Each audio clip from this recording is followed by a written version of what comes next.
पुढच्या बातमीकडे वळूयात। उपमुख्यमंत्री अजित पवारांना आयकर विभागाने मोठा दिलासा दिलेला आहे। आयकर विभागाकडून जप्त केलेली मालमत्ता मुक्त करण्यात आली आहे। दरम्यान यानंतर राऊतांनी भाजप आणि दादांवर टीका केली आहे।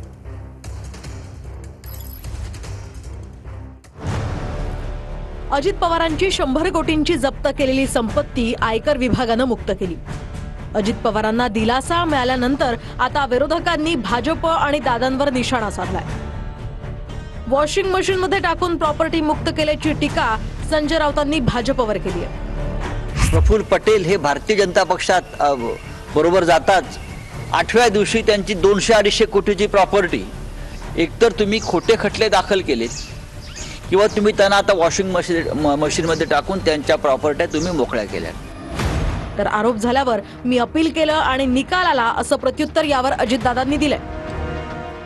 इसके बारे में नो कमेंट्स। उन्होंने जो भी एलिगेशन किया वो सच्ची उसमें सच मानना पड़ेगा, ऐसा नहीं है। हर एक को अपील करने का अधिकार है और उन्होंने डिसीजन दिया है। आरोप करणारे आणि क्लीन चिट देणारे हे एकाच घरात असल्याचा टोला विजय वडेट्टीवार यांनी भाजप आणि दादांना लगावला। आरोप करणारे आणि क्लीन चिट देणारे एकाच घरात आहेत, त्यामुळे त्यांच्या घरात प्रवेश झाला की ते स्वच्छ होऊन बाहेर पडतो, त्यामुळे यात काही फार नवल वाटण्यासारखं काही नाही। तर दोषी आणि भ्रष्टाचारी असतो तर कुणी माझ्या सोबत काम केलं नसतं असं अजितदादा म्हणाले। आता यांच्याबरोबर मी असेल तर अजित पवार चांगला, यांच्याबरोबर पण मी कुणाबरोबर उपमुख्यमंत्री म्हणून काम केलं नाही। मी जर अतिशय दोषी असतो, भ्रष्टाचारी असतो तर बाकीच्यांनी माझ्याबरोबर कामच केलं नसतं, मला ही पदच मिळाली नसती। शपथविधीनंतर लगेचच केंद्राने अजितदादांची प्रॉपर्टी मुक्त केल्याची टीका संजय राऊतांनी केली आहे। शपथग्रहण सोहळा जो मोदींच्या उपस्थितीत झाला त्यानंतर काल केंद्र सरकारनं त्यांनी आमच्या प्रिय अजितदादांची 1000 कोटीची संपत्ती स्वच्छ केली, मुक्त केली। त्याबद्दल अजितदादा पवार, सौ सुनेत्रा वहिनी पवार, पार्थ पवार यांचं मी खास अभिनंदन करतो। तर बोलण्यासारखं काहीही नसल्यानं विरोधकांकडून बेछूट आरोप केले जात आहेत असं प्रत्युत्तर यावर सुनील तटकरे यांनी दिलं।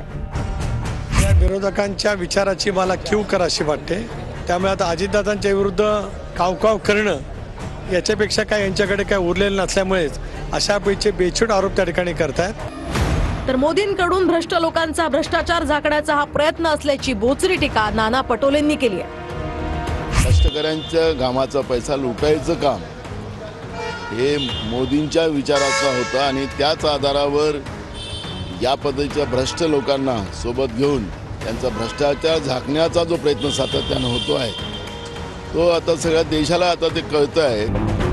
न्यायालयानं निर्णय दिला आणि विरोधकांकडे आता मुद्दा नसल्यामुळे ही टीका होतीये असं यावर सुनील तटकरे म्हणाले। या निवडणुकीमध्ये दादांच्या नेतृत्वाखाली अभूतपूर्व यश मिळाल्याच्या नंतर टीका करण्यासाठी कुठला मुद्दा शिल्लक न राहिल्यामुळे अशापैकी टीका टिप्पणी त्या ठिकाणी होत आहे। तर अजितदादांची बेनामी प्रॉपर्टी असल्याचं इन्कम टॅक्सनंच म्हटलं होतं असं सामाजिक कार्यकर्त्या अंजली दमानिया यांचंही म्हणणं आहे।